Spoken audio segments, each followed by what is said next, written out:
it's incredible in both wet and dry conditions.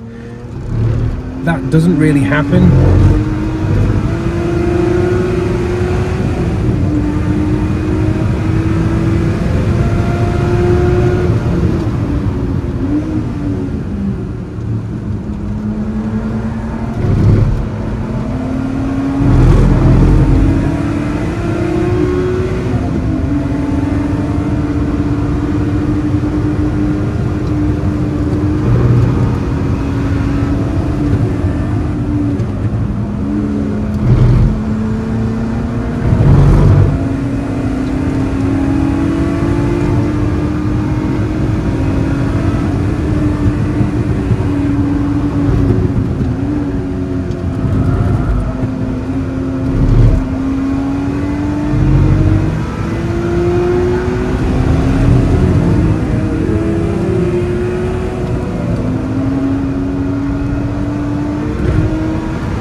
So at first I thought it was a bit strange to make a vid on this, but the more I thought about it, it's quite interesting, to me anyway. I mean, it's obviously Yokohama's best versus their worst rated track tyres, but by how much over a lap? That's insane. To be 6 seconds a lap faster was eye-opening, really eye-opening. But the main thing for me, and the reason I made this vid, is because the surprising thing to me was how user-friendly the 52s are, especially in comparison to the 8RS tyres. The 8RS are very hard to get on with, and the only way to describe it is normally the more pace and grip you give a car, or a tyre, sorry, the harder they then become at the limit. I've definitely experienced that in the past. I go to a full slick and it becomes fully numb and very difficult to kind of take that leap of faith and work with, and the limit of grip can often be quite a nasty knife edge. For instance, the PS3 tyres on the MX-5, when I'm running them, they are an utter joy to drive on the limit. But obviously don't give the same level of grip as, say, the AR1s. You stick the AR1s on the MX-5 and yeah, I go faster, but that limit of grip, like a lot of people find when they go to full semi-slick tyres, it's not as playful and it's not as nice. So to fit a faster tyre and then suddenly be granted a lot easier limit and a lot more pliable and friendlier tyre compared to the 8RS did surprise me. But does that show how good the 52 is? Yes. Does it show how bad the 8RS is? Also yes. So there's just better tyres out there. Luckily the AD09s are now totally viable for most cars. They do run some odd tyre sizes, so that can be an issue. I know Matt struggled to get the best tyre size for his NC.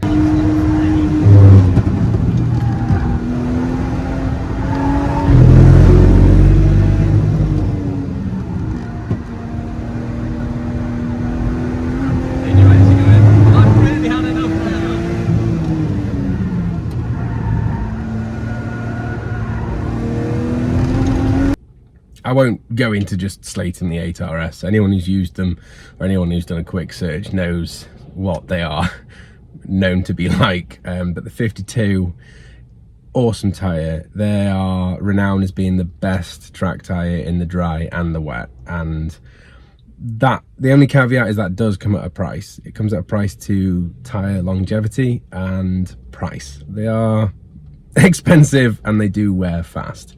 The outer edge on those tyres are very soft, so you need to run a considerable amount of camber to protect those outer edges.